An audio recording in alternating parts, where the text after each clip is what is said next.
Hey guys, welcome back to another episode of the Mind Muscle Connection podcast. Today, I have Steve Hall back on. I think this is at least, we're probably getting up there now to 6-7 times back on the podcast. So Steve, welcome back on, man. Always a great chat and looking forward to diving into more hypertrophy related content with you.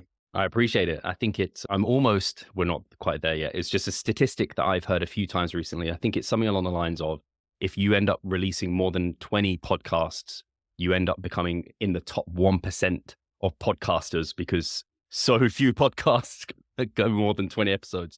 The fact we've already got 6 and I know you've got way more than that. But yeah, it's just a crazy statistic that I thought. That is crazy. So basically, it's like you said, most people, they start a podcast and most of them don't get past that like kind of 20 episode mark. Yeah, I don't know if I wouldn't want to say that's absolute fact, but Right. I think it's the kind of takeaway is like people are not good at sticking to things, especially like podcasts. Podcasts, people that try to be in the fitness industry, it's like past the 1 year mark. That's where it's like everybody wants to be a trainer or a coach. And then it's okay. Can you stick with that past a year? Sticking with your fitness and nutrition as well too. You can do these things for a little bit, but can you do it for the long term? But I could definitely see with the podcasting where it's a long game. You obviously know you've been doing it for years, man. And it's a long game for sure. If you're trying to do it to like get clients right away or whatever, you're not going to be happy with the result with that. No, I completely agree. We track where our applications come from. And for the longest time, it wasn't through loads through the podcast. Majority of through Instagram. Now we get plenty through the podcast. It's probably overtaking what we get through Instagram now, but that's taken a long time for it to get to that point. So yeah, it's definitely a long game, but I think it's a good one to be in. How many years have you done your podcast? I remember I was listening to yours back in probably 2017, 2018. So I know it's at least been that. So the first episode, I just looked this up the other day. I'm normally terrible. People ask me about downloads and all this information. I'm like, I ain't got a clue. Like I'm terrible at this sort of stuff. But I looked up when the first episode went live and it was August 2016. So pretty much 6 years now. That's awesome. That's playing the long game there. And you're at least, I know you, when you do your episode numbers, you don't count like the ones that you do with like your coaches and stuff I think you count those separately, but I mean, you got to be in at least the 500s combined at this point, if not more. Yeah. And we recently separated on Spotify and stuff, the improvement season from the main podcast to just differentiate them a little bit. So yeah, I think overall, again, because of the numbers, it's like you add YouTube views to like your Spotify and whatever. But I think like just not Spotify, but just like podcast providers, we've now had 7 million downloads, which is insane to think about.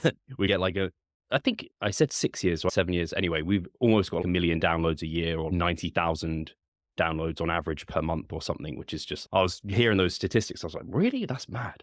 That is amazing, man. Congrats on that. That's definitely a big thing. And I'm sure, and you, like you said, you don't really follow it closely, but I'm sure that was part of it where it was, again, it's like probably super slow in the beginning. And then all of a sudden it just hits that point where all of a sudden that compounding interest just racks up there with it. Or was it maybe a smaller growth like throughout the entire time?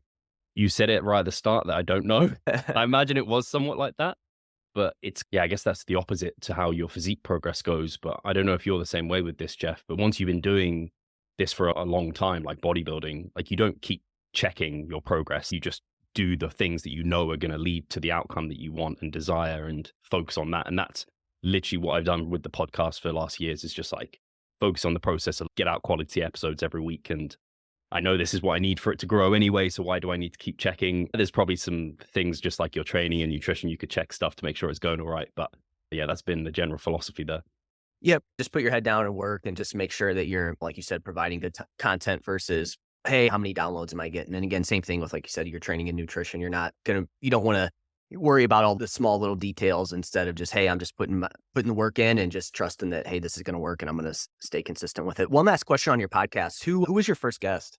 I guess it was the first guest because it was James Hoffman and Mike Israetel. We had them on for a Q&A. I was there with Mike Samuels, who I used to collaborate some business stuff with. And we brought over those guys for their first seminar that year, basically. And it was like to promote them and the seminar. That was the first episode, essentially. So I think after that, Mike was probably still the first through. This is actually a podcast, not just we recorded like a Facebook Live Q&A, or it might have even been on YouTube. I'm not sure, but yeah, that's what it was. It doesn't surprise anyone that it was Mike. Yeah, I remember that. That's why I found your podcast with Dr. Mike. And yeah, he was on there a ton. Seems like it's probably been a little bit less. I think maybe he's just a little bit more busy, or again, maybe just trying to get different perspectives and stuff like that. But always love when Dr. Mike's on. It's always interesting, fun to listen to. Cool, man. I just thought that was a cool little conversation there to talk about your podcast. So let's dive into your training. How are things going? I just saw a picture of you that you posted today on your story. And even in the video right now, man, you're looking jacked. So I'm curious to I hear. appreciate it. Yeah, I'm curious to hear what's been going on there with that. Like you, we were just like talking about just doing the do, like continuously just moving forward and making little tweaks here and there. There's nothing major that's changed. I was thinking, I don't know when I last came on, but I was like, that not that much time feels like it's passed. Do you know how long it's been? I think it was like the end of February. So it's been about Wow. 3.5, 4 months since you were on last time. I can't, that time's completely flown by. Yep. So I've just been massing that entire time. I think I'd probably just come off like a mini cut not that long ago when we last chatted. So yeah, just been pushing training, pushing food up. My weight is now, I don't think I've hit like a peak high in this off season yet. I keep getting up to the mid 190s in pounds. And that's where I end up being like, my appetite goes to trash. I need a mini cut, whatever. And I haven't hit 195 pounds yet, but I'm hovering around 194, which is right within kind of the rate of gain that I want it to be. I thought I'd end up around 195 pounds at the end of this mass, which I think is after 4 mesocycles worth of massing. And yeah, that's where I've pushed up to, continue to really double down. And if anything's been different these last mesocycles, something I know you want to talk about, it is more length and partials. I've slowly incorporated them and incorporated more of them as I'm more and more convinced that they seem to be something beneficial there. And then just doubling down on delts, which is why they maybe are looking all right here. Delt volume. And then actually reminds me, I need to train my calves later. I feel like I'm going to forget. I had to skip calves. They're stair calves anyway, so I can do them from home.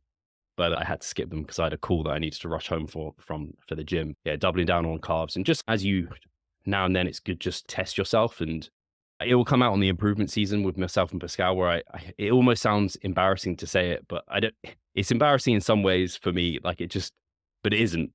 So what I ended up doing my last meso is I pushed for 6 weeks. Typically I deload in that 6th week. And I had planned to deload because I have another mesocycle and I have a tattoo booked and I wanted to deload for that. So I was like already just making sure that was the case. But I felt still pretty decent at the end of that 5th week. And I was like, man, I just want to keep going. And I went through a 6th week. It wasn't like an amazing week, but performance either slightly increased or maintained. And then I essentially took a Friday off, which was just a normal rest day, took the weekend off. And then I was like, man, now I know I've got that deload, like force deload coming sooner. Can I just get into things? So I took 2 days as like a deload, which I've never taken 2 days of a deload after a proper mesocycle worth of accumulation, which it was like 6 weeks, a week longer than normal. So I'm in almost finished week 3 here. And yeah, it's tough. I'm definitely feeling pretty fatigued for a week 3. Very interested to see how I get on with the rest. But yeah, I guess it's just something I'm trying to play with, especially because we had that recent meta-regression that came out that seemed to say there's exponential growth the closer you get to failure. And I have a podcast coming out with the lead author, Zach, soon. And I'm just like, maybe I've been not training, maybe I could train a bit harder and not push other variables as much. And yeah, I've just been playing around. That's the only things I've been doing. Cool. So on that real quick, so you said you did a deload for 2 days versus what, like your normal like week? Did I understand that correctly? Absolutely. Okay. And the biggest reason for that you said was you just felt like you just didn't need the deload for that long, or again, like some new stuff that's coming out changed your mind on that? Yeah, just been, I think some new stuff and just sometimes removing myself a little bit from what I think and like just testing it, if that makes sense. Sometimes like my typical, I would be always side of caution. It's niggles and injuries they can pick up. If you feel great, like midway through the deload, you should probably just take the rest of it just because like you don't know, joint and connective tissue could be damaged and it just gives it a bit more time to recover there. And like things like this. And I actually had just had the podcast with Brad as well.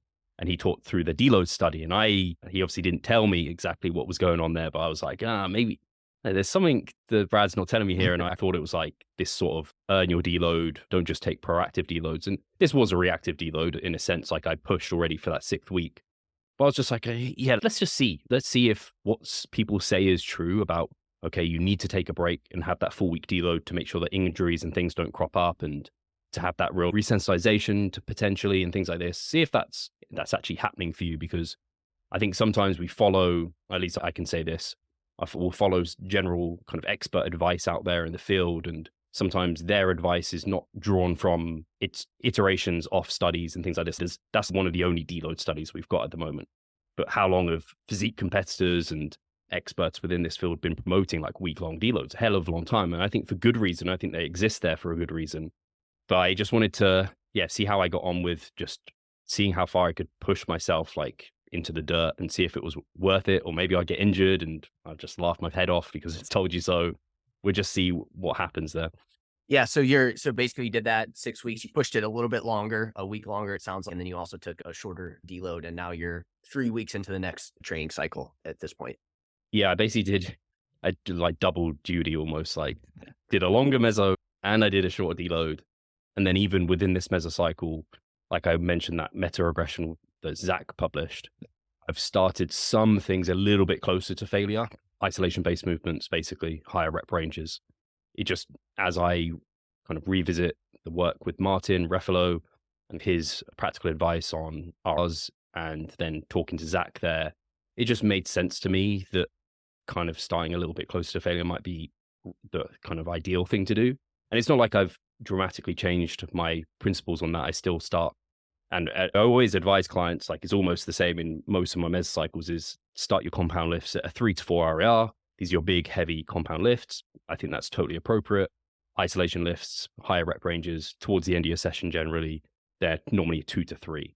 For myself personally, I tend to go into a week, I used to go into a week one and just take it to the point where I'm like, that was a challenging rep. And I didn't really need to think about it more than that. And then I just accumulate volume through there. And it's clearly worked. It's absolutely fine. But I think I was probably, with my isolation work, closer to that 4 RAR than towards the 2. Whereas I'm like, actually, given how much stimulus benefit we get going closer to failure on those isolations, and that maybe I'm not great at also knowing where further away from failure is, maybe there's quite a lot of grindy reps there. Let's just hedge my bets and start a bit closer to failure. And also, I don't know about you, Jeff, but some of my muscle groups, like delts as an example, calves, abs, they just can take a hell of a lot of volume. I was like, maybe I can cut down on volume by increasing relative intensity, and that can be a viable means to move forward. So like I said, with my calves, it's 4 sets to failure, like every week, every other day, twice a week. But it's like, I'm doing stair calves. They're like 30 plus reps for the first set. So it's like, after I've done those 4 sets, like how much fatigue am I really generating from that?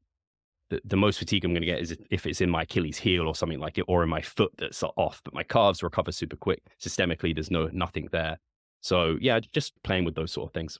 Cool. Yeah, no, that's awesome. So basically, yeah, you're going a little bit closer to failure at this point, like you said, mostly on like isolation stuff. And I do want to talk about failure training. So I think this will be, I want to park that for a second and come back to the deload side of things first before we go into that. But if you don't mind, I know Brad on your podcast he didn't really want to say too much, but I think this past week he did share his thoughts on the deloads and what he found. And so if you maybe could explain that, what he found there on that, because again, like I said, I know he teased it on your podcast episode.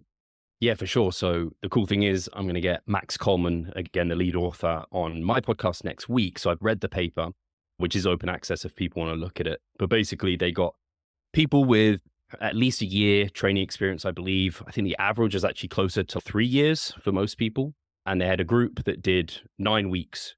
I think it was an upper lower split. So 4 times a week, relatively decent volume. I think there was 90 sets. So close to that 10 sets per muscle group per week kind of recommendation. Everything to volitional failure. So to the point where they were like, I ain't got any more in the tank. But for one of their sessions, just one of the lower body sessions, I think, or it might have been both, but it was an upper body.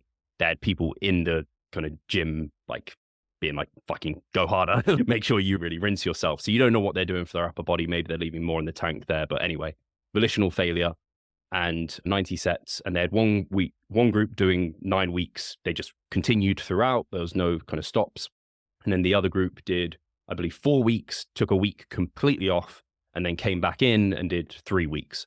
So one group, 9 weeks continuous, one group, 4 weeks off, 3 weeks to equate. And then what was found is basically there was no difference in terms of hypertrophy, which is all I care about. The strength stuff, just don't really care. It's just not something I'm too worried about. But I think the group that took the deload saw a reduction in strength versus the other group. But hypertrophy was equivocal. And it's really interesting to see people's reaction to it, and also Brad's, because Brad was like, his take home was we don't just need to deload, because he hypothesized and the authors did that there was going to be some benefits because there's accumulated fatigue. They're going to reduce that, maybe some resensitization, and they're going to get better gains on the outside. So the deload promotes better gains in future, which is cool. And I definitely think some people hypothesize that, but that didn't happen. And so Brad was like, oh, maybe we don't need to like do a preemptive deload. We can do a reactive deload. So when people truly need a deload, let's take it. So earning your deload type of thing. But I hear that and I'm interested to talk to Max about it, because I'm like, one group trained 9 weeks and saw the same growth as one group that basically trained 8 weeks. They had a week off in the middle. And my kind of take home is if you take a week off like within periods of time, especially when you've got less training experience, it doesn't seem to impact hypertrophy, which was interesting. And then there's some like other bits that were interesting, but also we'd expect. So the group that took the deload actually felt more demotivated than the other group. And they saw more soreness on the outside of the deload, which kind of makes sense. If you've taken a week off and then come back in and trained fully to failure, no wonder you're going to feel completely sore and things. So yeah, it was interesting. And yeah, that was Brad's take home from it. But yeah, I thought it was interesting to see that hypertrophy was equivocal despite one group doing basically 90 less sets because they skipped a week. So it sounds like, again, the part here of the why he leaned more towards the reactive side of things is because if you're taking it too early, you could like lose motivation. And then again, you might get a little bit more sore. And we might as well just try to push that out a little bit longer there on that if we can, essentially. Yeah. Yeah. And interestingly enough, even after the 9 weeks, neither group felt like they needed time off.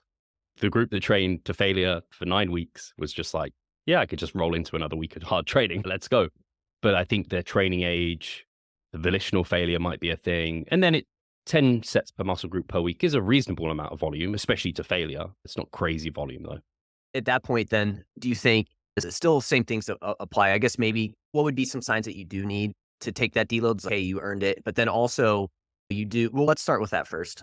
Sure. So yeah, I think there are some clear symptoms, and it's almost like overreaching symptoms because you don't want to overreach. And that's the whole point why you take a deload, is so that you can avoid getting into overtraining essentially, which like some people like to say it's a myth or whatever. And it's like, no, it's certainly a thing, but not many people get there. And so, yeah, some of the symptoms you'll feel is like demotivation to train. Generally, like you just can't be asked to go into the gym and lift. Your appetite sometimes can become like worse, especially if you're massing. This I see with clients all the time, myself included. If you're highly stressed, the appetite just goes to crap, basically. It's a bit different when you're cutting because I think you just hunger, hormones and things drive that up regardless. Your kind of things in the gym just don't feel as good as normal. Maybe you have some aches, pains, maybe pumps, and the feeling within the gym isn't as good. The kind of load on the bar feels heavier. Sleep generally is a bit worse. It's not as good as it typically is. And you could get the same number of hours, but you're generally feeling a bit more lethargic. Energy levels a little bit low. So essentially just signs of like stress overload across the system.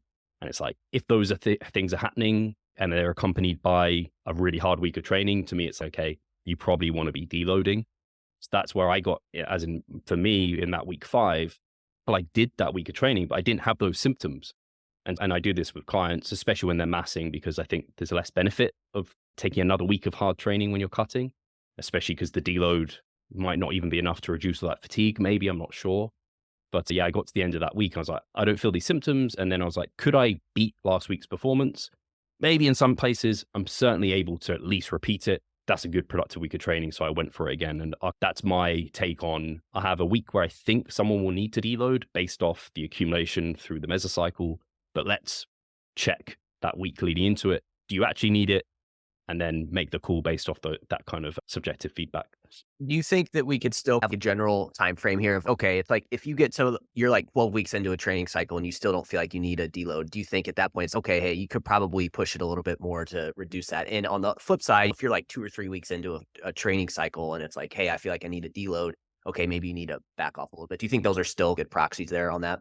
Yeah, there's this sweet spot that I guess Mike would call maximal adaptive volume. I would probably term it like maximal adaptive stimulus, just where you're in this sweet spot of where, again, those kind of short-term proxies are you're recovering on time, but you're getting maybe a little bit sore and you have muscles that do. You're getting good pumps, good performance, you're training real hard, and you're Like you could have that person that like just they start too soon, so they start too close to failure and they end up exhausting themselves and they need that deload too soon. And equally, if you've been training 5 years with a good approach and you're now going 12 weeks, maybe you are near, and I'd hope, yeah, I guess you wouldn't be below your minimum effective volume because I think you'd probably know that because your performance would just be pretty poor across over that period of time and you just be able to feel it. But maybe you could do with a little bit more volume if you wanted to.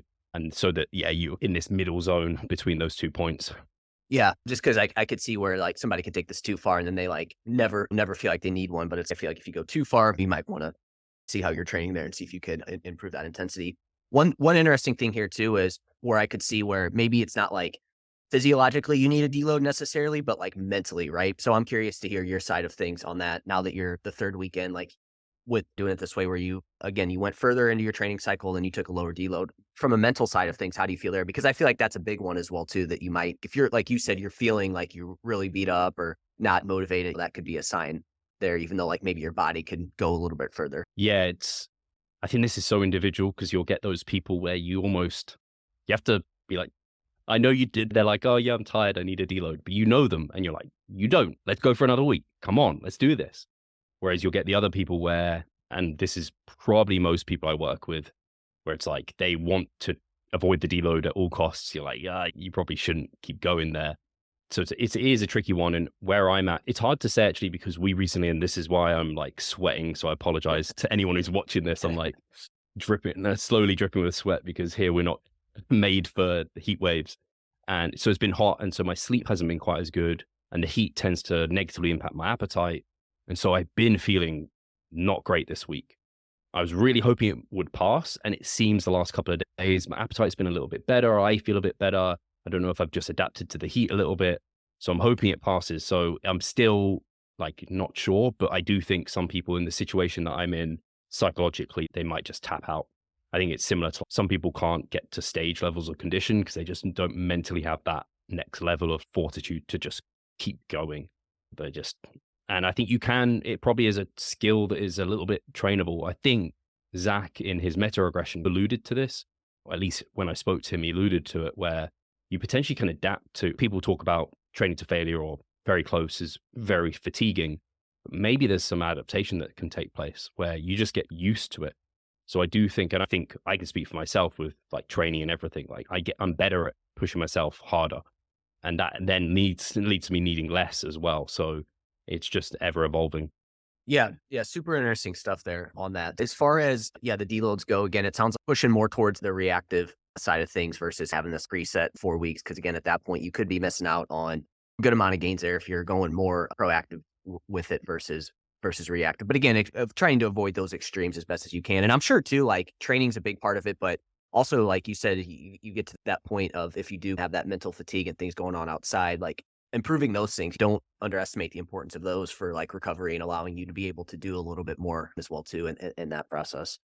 So true. This is what I was questioning when I was able to do a 6th week, because I'm just not normally able to do it. It's not that I don't normally push myself hard. I just don't normally feel that good. So it wasn't like, oh, Steve, you've just been leaving a week 6 on the table. It's not the case. It's just, I felt better that week and I don't know what it was. I was like, man, I started supplementing with, I know people like to joke about ashwagandha as being like this steroid type of effects, but I started supplementing with ashwagandha.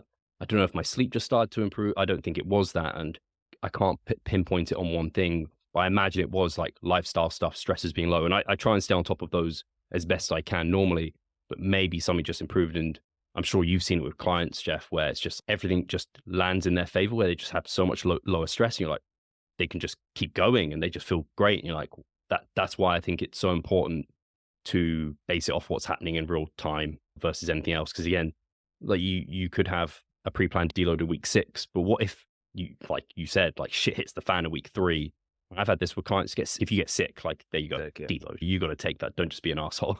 Yeah, getting sick or just a lot of stuff going on outside of the gym. And like you said, in that situation, it's like, hey, you felt good. So why would you take that deload even if it was pre-planned? You might as well go and push it one more week. So cool. Yeah. So like you said, I know you said you're going to have Max Coleman on. He was the lead author of that paper, right? And then obviously Brad has it posted about it as well too. So it's out for people. I don't know when you're going to have Max on, when that will be released, but I'm sure whenever this is released, it will probably be sometime around that period of time. Cool. So another thing you hit on, and I did want to talk about this later, but it got brought up a little bit and throughout, was the training to failure, because I had Martin Ruffalo on a couple months ago. He had his paper talking about failure. So my understanding of that paper, and I'm curious to hear your take on it, was he found that the closer you get to failure, it comes with a higher fatigue cost, correct? Is that kind of what his main findings were of that paper? Yeah. Yeah, that And was then, definitely a main finding. and then now I know the guys from Data Driven Strength, I think Zach Robinson, Josh Pellin, they had a new paper come out on training to failure. And I think theirs was a little bit different in that the closer, like they found their findings were you want to get a little bit closer to failure for hypertrophy. So I just want to make sure I'm on the right page with those two things. So I want to hear that, or hear what you think, and if I'm on the right page, but also I want to hear your thoughts on it and how it may have changed some things for you. Yeah, so I think Martin's was like there was insignificant differences for hypertrophy when you get close to failure. So it was like 2 RAR versus failure. It didn't seem to show that there was a big difference in terms of the hypertrophy benefit. But as you approach failure, like you mentioned, there's this exponential fatigue cost. And so for the longest time, that's why a lot of evidence-based practitioners have been like, hey, it doesn't make sense to train to failure all the time because you don't get that much more, if any, additional hypertrophy benefit, but you get way more fatigue. So we could do a bit more, get more benefit without the extra fatigue cost. Whereas their meta-regression, I don't know the differences, particularly in terms of the statistical models and things. And Zach spoke about that in depth on my podcast. And I was just like sitting there smiling. Yeah, people jump on these papers and they don't understand that detail to any sort of level. And you can't just jump on it and make your own interpretations and assumptions. So they found the biggest difference using their models was that as you approach failure, there seemed to be exponential rises in stimulus as well. So that opens things up a little bit, because it was always a case of, hey, let's leave more in reserve because we can do more and not have that excess fatigue. But what if you go closer to failure, you can do less, but you don't need as much because now you're getting more stimulus. So that stimulus fatigue trade-off has leveled itself out a little bit. And I just think that's interesting because that is terrible because it's anecdote. It's social media. It's like what you hear.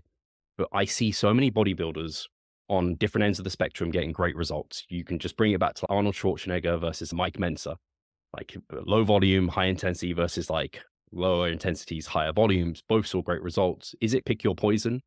Whatever you do in bodybuilding, you've got to train freaking hard. If that means leaving a bit in the tank and doing more of it, or does it mean training harder and doing less of it? And you can meet in the middle somewhere in terms of results. I'm not sure. I don't think we know enough yet, but it's certainly interesting. And like I said before, it hasn't completely changed my perspective in what I do with my own training, but it certainly has. I think it should make people question a little bit what they're doing, especially given Martin's work, where we know people are less good at assessing their RAR on like higher rep ranges, on leg training. And so it's hedge your bets and push a bit harder on those sort of things, which is where I was coming from. Yeah. So and two, I'm sure, what's important as well. And you hit on this earlier, is like the importance of the personal preference as well too. What do you like? What keeps you motivated and going in there? Like you said, either way, you're going to have to train hard and push yourself no matter what. But it's like mentally, what do you enjoy more? Because whatever's going to keep you going, I would imagine, is going to be the most important there. But on the flip side, you kind of mentioned this too, is training closer to failure, also adaptable as well too, where like you can, as you do it more, you become more comfortable with it, you get better at it, etc. Yeah, it's almost a little bit frustrating on my end, and not frustrating, but I like to think the way I train, I try not to base it off personal preferences. I try not to base it off any biases. I try and just do what seems to be the best approach, because I just want the most muscle possible. I think most bodybuilders probably do that. I do think some have their own biases, but it would surprise me if someone was like, I can't leave a rep in reserve. I just have to train to like momentary muscular failure, even if it's worse for results. I'm just like, really? Like leaving that one rep there, like it's actually nicer. Like actually hitting concentric failure is horrible. No one really wants to do that. Surely, if you're serious about bodybuilding, surely you would hedge towards what's driving best. So yeah, in my eyes, like I thought, oh yeah, what I'm doing here is like better than what those guys are doing. But now actually, now this evidence is maybe indicating what they were doing could be just as good. And I knew what those guys were doing was still principle based. It was still meeting volume intensity requirements. It was just robbing volume for intensity's sake. But now I'm like, was it, or was it just actually the stimulus is there? Which is why I've come towards thinking about, as bodybuilders, we want this kind of maximal adaptive stimulus. And I think about stimulus versus volume as much in the recent times. Right. Yeah. Instead of just volume, yeah, thinking about, like you said, the stimulus and whatnot being super important. So with this paper too, do you think this is also dependent on like exercise selection and rep range? Just because I know that you mentioned, hey, for my calves, I'm going to be doing higher reps. So there I'm going to go closer to failure. There's not going to be as much like fatigue. So I'm curious to hear your kind of thoughts on that. Yeah, I think inherently, I always remember this because it would just made me laugh. When Martin conducted a study outside of his meta-analysis that was looking at RAR, and they just did it on bench press, but they wanted to do it on leg press. They couldn't do it on leg press because the group that were training to momentary muscular failure, too many of them injured themselves. And this is not uncommon. So yeah, I think there's some real practical considerations here where there are just some lifts where it doesn't make like that fatigue cost. An injury is like a big deal for anyone who's trying to continue forward with their training. The people doing this the longest and the most sustainable kind of method of training is probably going to be a really important factor there. So I definitely think there is that side of things. And also, as was mentioned in the meta regression with Zach, heavier lifting, I can't remember the precise, like what intensity it needed to be, but when you are doing your big compound heavy movements, you probably don't need to be as close to failure. It seems even, we were talking about it, I was like, man, I used to critique power building because power building, like this generally got reps that are below maybe 5. It's maybe not the best stimulus to fatigue trade-off. But if you can do sets less than 5 with like really low RPEs, and they can still promote hypertrophy, maybe they aren't like as costly as once thought, if that's a preference of yours to do that sort of thing. I was like, man, this is really opening up some thoughts. And again, it's just heavy is hard, even if you're at lower RPEs. Like it's hard to lift like a 3, like a triple, whatever, with decent weight. So it's very interesting. So yes, there's definitely implications and the reason I think isolation movements just generally, like it's clear they're less fatiguing, and we're just not as good at rating our RRs or RPEs on high reps. It's just quite clear that is the case. And like the burn and the fatigue and like the psychological fatigue and everything that kicks in is just not very fun. So yeah, I think there's definitely nuance to this. It's not just a case of, hey, clearly you can train to failure all the time and like just sacrifice all your volume. Don't worry about it. You'll get just as good growth. I think there's probably going to be some sort of sweet spot there, whether or not.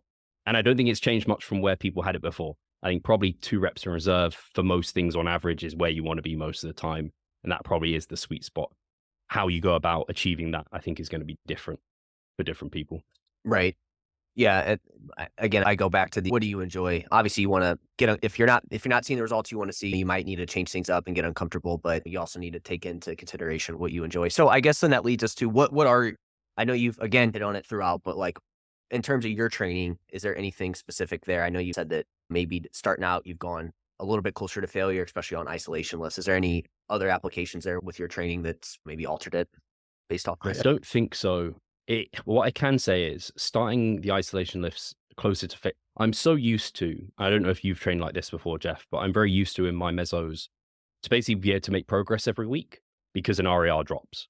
But when you don't have the ability to drop an RAR every week, unless you go into cheat reps, basically, or you go into like length and partials within your full ROM sets, like you have to repeat performance some weeks. And I'm not used to that. And so I'm getting to this point in week 3 now where I started at like 2 RAR. Now it's 1 RAR because I progressed. Now I'm near 0. And I'm like, so is this the best place to be now for another couple of weeks where I'm just hitting 0 RAR on everything on these isolation based lifts? And maybe I can eke out a rep or whatever. I don't know. I just don't know. So yeah, that's been interesting to experience. But yeah, I can't imagine with my setup at the moment, at least, I think I'd have to start sacrificing more rest days. I think I'd have to reduce training frequency if I wanted to train my big compound lifts closer to failure. Because at the moment, like I train my quads 3 times a week and with decent volumes. If I wanted to, I just couldn't recover from the amount of work if I was going to be training close to failure on those. So yeah, I think it's interesting. But yeah, that's the only really thing that's changed with that. Obviously, I mentioned length and partials, which we could talk about. Yeah, no, I definitely want to hit on the length and partials. So it sounds like for the training to failure, it's again maybe again closer to failure to start, especially on isolation stuff. But again, like you said, it's also dependent on like you said, you're training your quads 3 times a week, so you have to factor that in as well too, making sure you're recovering for your sessions. Like you said, you can't train to failure probably for your quads 3 times a week. You might have to have a day that's maybe a little bit lighter in intensity or something like that. Taking that into consideration too. Yeah, and this you brought up a really interesting point because I will and failure. When I talk about failure, it's so rare, like I mentioned, that I train something to momentary muscular failure. Very rare that I'll do that, especially on something like legs. Injury risk, like we just said for leg press, is just not worth it. If I'm at 1 or 0, I don't give a shit. If I'm progressing over the long term, it's not that big a deal. I'm not getting injured for it. And I do sometimes attempt reps that I think some people wouldn't, and I normally get them, which I'm really pleased about. But like sometimes I do grindy reps. But I don't know where I was going with this. Oh, yeah, I do. So I will be training to basically 0 or my volitional failure eventually in this meso 3 times a week for my quads. Like I will get there. But you brought up a really interesting point because I couldn't start. This is coming from Brad's work as well now with that paper where they came out and they came out the gates trained to failure and they were super sore.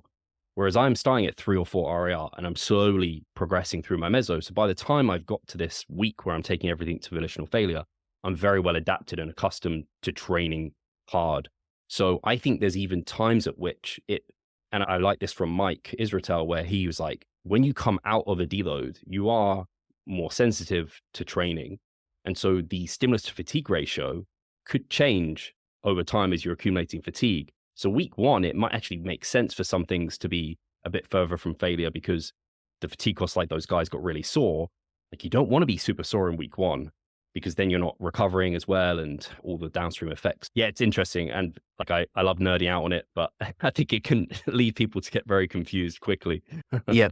And then the last thing on this too is you said that by starting out closer to failure on like isolation stuff and being at like closer to 0 RAR on some things, you're not necessarily progressing every single week. It seems like there's been more matching than maybe in the past. Yeah. Yeah. I don't like it. It's something really rewarding about just having that smooth one rep. And then normally I get to that 5th week and I'm like, hell, like that was a volitional failure. Like that was 0 RAR for me. And I perfectly added a rep every week. Nice. Whereas now, like grinding out similar like reps week to week, it could be better for SFR purposes. It might not be. I don't know. It's just different. And then at that point, it's again, are you staying consistent? Are you still over time progressing? And then obviously, like in your case, you're obviously growing. So it's, hey, you're at least right there. You're at least getting most of it. Can you maybe continue to make it a little bit more optimal? Maybe you're at least making progress. That's the biggest thing, right? Yeah, it's we've been lifting for so long. Someone asked me recently, "Oh, how do you know if length and partials are benefiting you?" It's I'm not going to know for so long before I objectively know. I have these short-term proxies, which is why I really like them because otherwise I feel lost because I'm like, hell, my performance is so like slow to increase anyway. I'm good if I hit a PR, so like that's good for me. Like I'm not seeing like pounds of muscle growth like over time, and I can't visually see that. So you have to like experiment, stick with it for a good chunk of time, and then look back and be like, okay, how did that go? And then maybe using some of the shorter term proxies like the pump, the stimulus, the disruption to muscles to give you an idea of, okay, these are correlated with growth typically. So let's hope that's leading us in the right direction. That's what I think is pretty cool about like building muscle. And maybe for some people, this isn't very cool, but it's like there's a big like trusting the process. Like you have to really trust the process, like focus on the principles and then just trust the process of it. And then, like you said, maybe you can experiment with some things. But like you said, at that point, you also use those short term proxies as well, right? Like you said, the pump, tension, maybe a little bit of soreness. I don't know if those are the exact ones, but I know it's similar to that. And so that's what I like about it is you really do just have to trust the process and stay consistent, right? I think that's the big thing. Continually push yourself time and time again.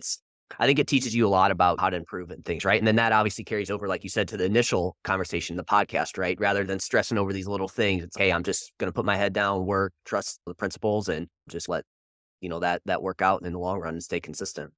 Yeah, I don't know if this is the right analogy. Cliff Wilson had a great analogy where it's just like, if you get a plant, you put it outside, you plant it, you water it, it's out in the sun, you can't see it growing, but you do all the things that you know should lead to growth. And then eventually it's spouting and it's got flowers and you're like, wow, look at that.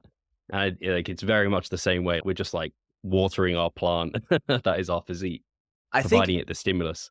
Yeah, and I think that's a big thing with it too is like maybe it just comes down to at the end of the day, people just try to rush the process, and it really does just take time. Everybody that, other than genetic freaks, anybody that has a good physique has been doing it for years. Look at you. It's not like you just all of a sudden we're doing this for a year and you just all of a sudden put on a ton of muscle. This is years and years of hard work. And again, I think that's the biggest thing is it just freaking takes time, unfortunately. I wish it was quicker. And again, maybe you can use certain things to make it go quicker, but at the end of the day, it just is a slow process and it's going to take time. Yeah, I think about it this way, just very similar to the podcast, where it's if you get you put in above average efforts, which is more than 20 episodes, you're in the top 1%.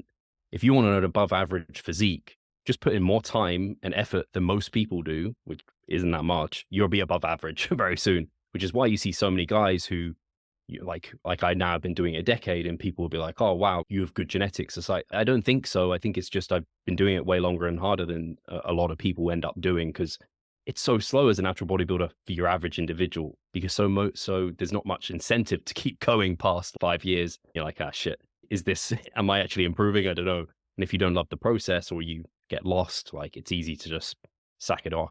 Yep. No, absolutely. And again, that's obviously us nerds around the hypertrophy stuff. It's cool to see it pay off like that. The other topic I wanted to talk to you about was, and I know I told you this off air, you've talked to a lot of people about this concept of length and partials. So you gathered a lot of like different viewpoints on it and a lot of information on it from people. And so I'm just curious to hear where you stand at this now. And again, maybe how you've implemented into your training.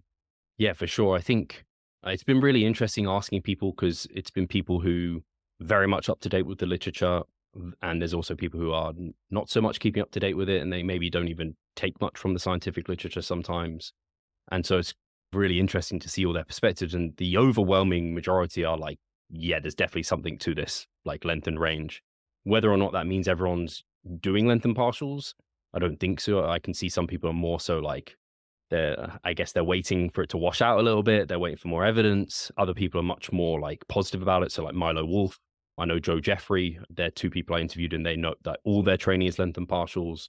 And so it's been really interesting just seeing, yeah, again, you just get those people who are like more happy to experiment immediately versus the others who are like a little bit more skeptical. And so I started with where I thought it made most sense, which is where exercises that are hardest in the short position, where you're strongest in the lengthened position, man, we're leaving lots of reps on the table if we're just training to full ROM, such as back. And so I was just like, I'll definitely start doing some lengthened partials for back. That was also confirmed as I started talking to Coach Kassem, where it's like, when you look back at like bodybuilders, when you look at their rowing technique, and I can just, like in the last year, or there probably is content put out today where it's like cable rows. Don't use momentum, don't swing, like it's terrible. Somehow bodybuilders were probably using quite a bit of momentum because it's so freaking hard in the short position. And now maybe a more refined version of that is just pulling to your knees. Don't worry about getting it short and things like this. So the thing is, I say back, and it's like, we have no direct literature on back for length and partials. Like most of the literature is calves. So all my calf training now, this is the first time I've done it, is all length and partials. I'm just like, fuck it, all guns blazing. Let's just see if they grow from these length and partials. And I have slowly been incorporating it more into my program. And I don't do it as some people do it as take your full ROM set maybe to failure, and then they add length and partials there. I think for a lot of exercises, it's not going to be tenable. For anything that's hardest in the short position, it will. But if you fail on a leg press, you haven't got any length and partials in you. Like, there's nothing that's going to move. So it only really makes sense for those sort of movements. But I haven't been doing that. I've been doing it more like the literature has been, where you're just doing length and partials for every rep. So I was doing like a full ROM set, and then I do like my length and partial sets. And now for some things, I'm literally just doing length and partials, and that's it. And yeah, it's been fun experimenting with it. I think that's part of what keeps us probably going, is just like, we do these podcasts, we keep interested in the literature. It's just a bit fun. It's experimentation. I've no evidence to suggest that it's worse for hypertrophy. Not yet anyway. Brad alluded to some evidence that the short position is important. Sounds like it's going to be for the glutes, which I almost couldn't care less about personally, because it's just not a muscle group I'm fussed about. I'll actually be surprised if it's the short position superior for glutes, just because mine have grown tremendously well without hip thrusting particularly at all. And that's one of the, or any sort of like movement that would be like loaded in the short position. So I'll be very interested to see that. And I think it would be too fast to, I'm not ready yet to go all length and partials, because also Brad alluded, he was like, there might be something to that short position. He's not ready yet either. And Brad's a really good gauge for these sort of things, because I just think he really just takes it for where the evidence is. He's not got, I don't feel like he's got biases in any way, shape, or form. So yeah, it's been a really interesting journey. And it was great also to have Mike on, because I think he had his position. He obviously popularized like full ROM. And I think that's actually a great place to come from to get into length and partials, because like that full ROM training emphasizes that like big, heavy stretch, often pausing there, slowing down the eccentric in that position. And all of that stuff very may well also benefit other things. I think the interesting next step I want to see is there's some exercises where you're not really, you do a length and partial on a leg extension, for example, but you're not really in a very lengthened position on a leg extension. It's fairly lengthened, but the hip, it's not, you're not in the position to be able to get that lengthening at the hip like a sissy squat, like a bodyweight sissy squat. So I'll be interested to know, like it might move exercise selection to truly like getting to the most lengthened position, or do we not need to go there? How long is there too long of a length? And then is there too much of a partial? Is it the first 50% or like the first 30, 25%? I just did today, I've been experimenting with it. Part of Coach Kassam is some pull arounds where I'm just depressing my scapula, because that's like the length and range for the iliac lat. And man, it feels wrong. Just like I feel like I'm like, man, if I saw someone doing this at the gym last year, I'd be like, what the fuck is this guy doing? He's just heavy weight, just like basically stretching out this muscle. And actually applying reps in reserve to that, for example, is tricky. So I'm just experimenting. And yeah, like I said, it's been fun. And I would say for the most part, SFRs have been great for calves. Again, in the short position, getting that short calf position, that like often you fail before you get that. So it's felt super natural for calves. And it's felt really natural for back as well, to just almost remove that lengthened position. I don't think it's going to be as beneficial for things like quads or chest. And there's practical limitations for a few of those movements too, where it's like, you're not going to do length and partials on a barbell back squat or like I did incline bench press today. I was like, yeah, the lockout was hard, but I can't do length and partials on this unless someone's spotting me. Maybe you could do in the Smith machine. That's fair. I've been experimenting with, I did Smith machine length and partials, leg press length and partials, and they're hell. Like I can imagine. In the moment, in the set, like it's really tough, but the systemic fatigue, like afterwards, it doesn't feel that bad, which I was surprised about. I thought it was going to feel like god awful, but I don't think they're going to be as beneficial.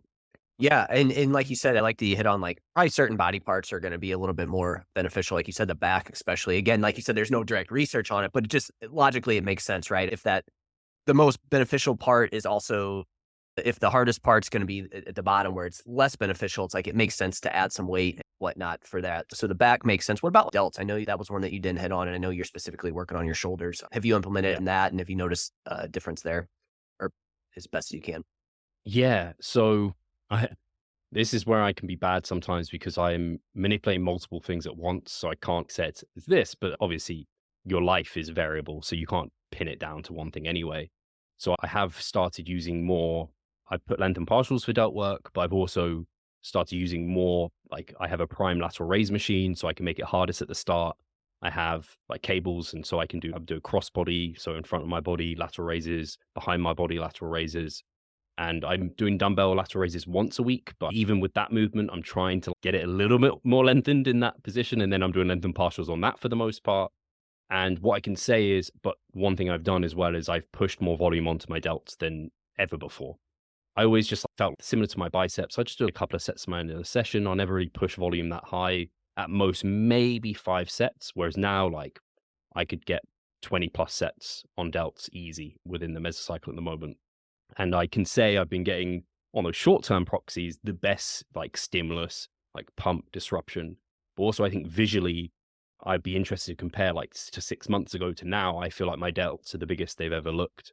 And the performance has been really good. Like on the cable stack, like normally you're not like being able to move up the pin and keep reps. But if I look like 6 months ago, my performance on that's really improved. So yeah, I'm pretty confident they've seen a really big benefit to it. I used to do a fair bit of upright rowing as well. But for me, my traps have always been a strong point, and you don't get into that stretched of a position again for the lateral delt. So I just removed a bunch of that. It's also a bit more fatiguing than lateral delt. So the frustrating thing practically, I don't know how much you've done, Jeff, but lat work and delt work, to get it most lengthened, you need to do it single arm. But then that's quite a lot of time. Yep. It just adds up when you do a lot of sets. Yep. I have Brian Borstein doing my programming, and Awesome. that was like the biggest change for me was like he does do a little bit more unilateral work, and I came from Dr. Mike's kind of standpoint of this. Of I feel like he barely does any, right, and it's definitely the unilateral work is definitely something that for me is a little bit more like mentally fatiguing, and like you said, it does use up a lot of time there on that. Which again, you have to weigh the pros and cons of that, but like you said, it is a good way to get them more lengthened. So with the delts, so obviously, like you said, finding exercises that get the delts in a lengthened position, because on a regular lateral raise, the issue is going to be again that they're not going to be loaded very well in that lengthened position, and then it's going to be hardest at the top, correct? Where again it's shortened, so that's the downside of just doing dumbbell lateral raises. So I'm curious on your end, from a dumbbell lateral raise standpoint, how have you found to make it a little bit more lengthened or more overloaded in the lengthened position? So two things. One was I basically go in an incline seated position, so my arms can come behind me, which you could easily turn it into a front delt exercise that way. That's the thing. So you have to have intention to come out and not forward. So really make sure you're in that scapular plane. And I also I kind of use momentum to, similar to that example of the cable row where it's hard in that short position, I will drive it again, lateral raise is a great example as well, where so many people blasted people for using momentum. Yep. Yeah, but maybe there was some intuition that led them to do that, because man, this short position is so much harder. So yeah, that's basically how I've done it, is leaning back on an incline bench, let my arms come behind me, come into this scapular plane, and then using quite a lot of drive and momentum and almost letting my arms come behind me, and I almost swing into that. So I hit the inertia where you would have no load, but the inertia is kind of giving you some tension there.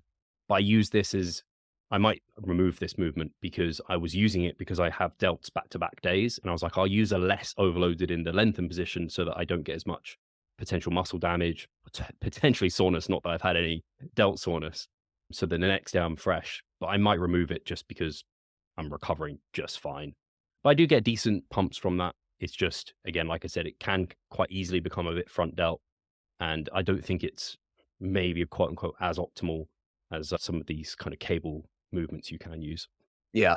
Yeah, it's pretty funny to see how, like you said, some of those things that we used to like with the, oh, hey, you're just swinging the weight. Now it's coming full circle there on that, where it's like, hey, maybe there was something to that. And again, the back, my experience is very similar to yours, where like sometimes I'll have where like, again, we'll have it drop off into like partials, like on back stuff. And it does feel weird to not have full reps, and you do almost, I'm like, man, people probably just think I'm trying to load this weight up and doing too much. So it definitely is a change on that standpoint. So I can definitely feel you there on that, which is interesting. But I'm sure your thoughts the same as mine. I used to worry about what people thought about me at the gym, but now it's like, hey, there's obviously, if there's a reason behind it, it's what it is, right? And same goes for like seeing what other people are doing in the gym. It's like being less like judgmental and more, hey, maybe they have a good reason why they're doing it, rather than just jumping to conclusions on it. So You're so right. Like I can remember years ago, and when I trained in a completely different gym, this guy would come in and he'd just do isometrics the whole time. He'd bench and then just hold the weight here. And and sometimes I'd see him then, he's just lying there like looking around. I'm like, man, this is weird and awkward. He'd do a pull up and just hold isometrics. I'm like, man, he's doing like lengthened isometrics or something now looking back. But I used to look at him and be like, man, that guy's just completely weird. He had some muscle on him as well. And I imagine like he could have even had injuries. I don't know. But me back then, I just thought, "Oh, he doesn't know what he's doing."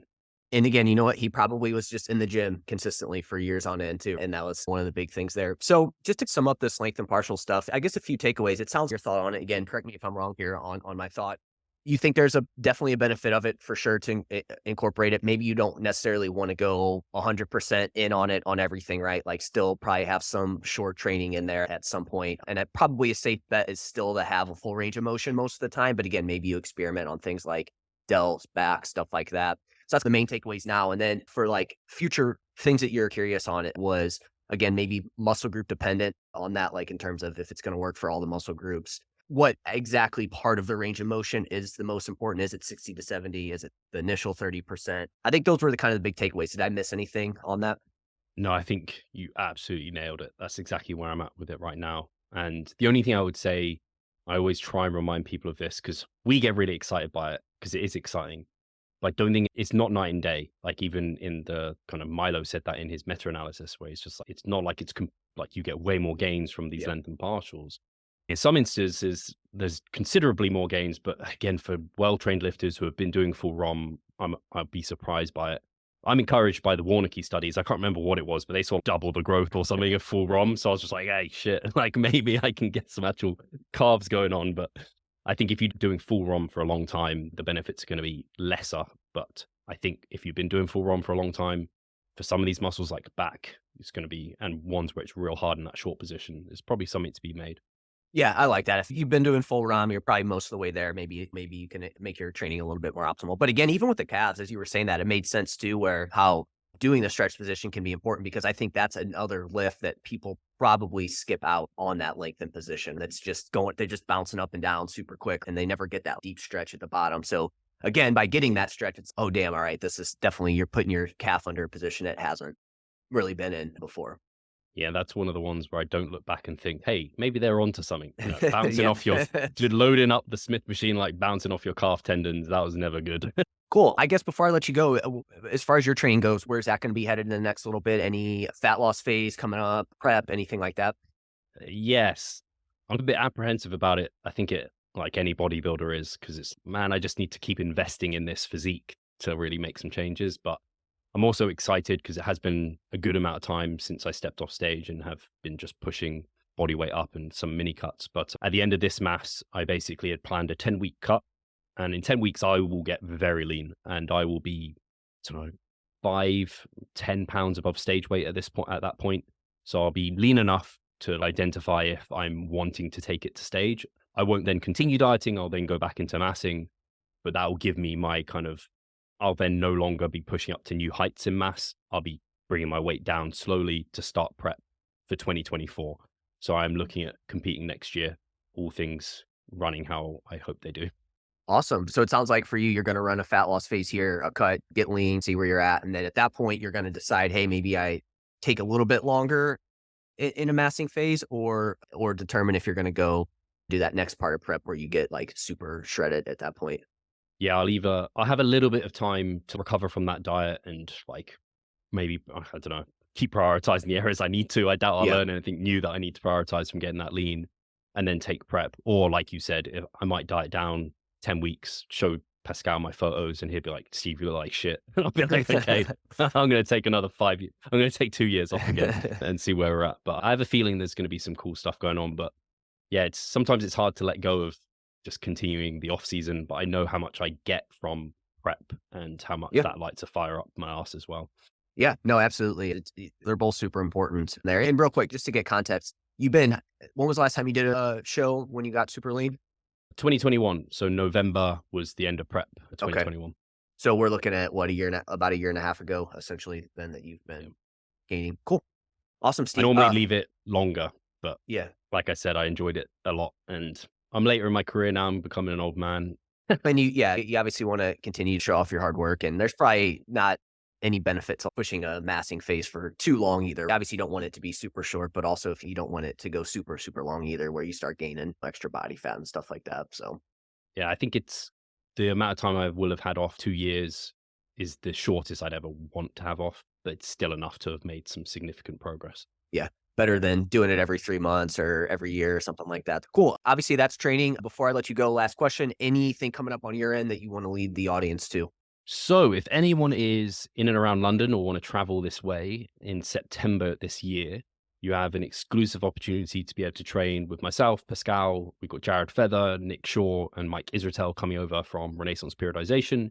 And yeah, you can get some exclusive like personal training sessions. We can have 2 hours with you in the gym. I think there's even some mastermind tickets left where they're the most like valuable ones where you get 4 hours and then you get another 2 hours with us. You get so much contact time. Pascal's always like keen to say, Mike Israetel, literally, he can't do consultations anymore because he can't price them at a fee that is reasonable to people that's worth his time. Just if you can come to this and see Mike, like that's worth quite a lot of your time and value. But yeah, it'd be great to see people there. That's the main thing that's going on in September. They can find that in our at revivestronger.com. We'll have that kind of in our shop. They can find tickets there. Awesome. Cool. Yeah, that sounds really cool. Yeah, be able to hang out with Dr. Mike and you, obviously Jared Feather and Pascal and everybody, Nick Shaw too. Yeah, we'll make sure we put that in the show notes. So Steve, again, man, always great catching up with you. We'll have to do it again in a couple months, and we will talk to you next time. For sure. Thanks for having me.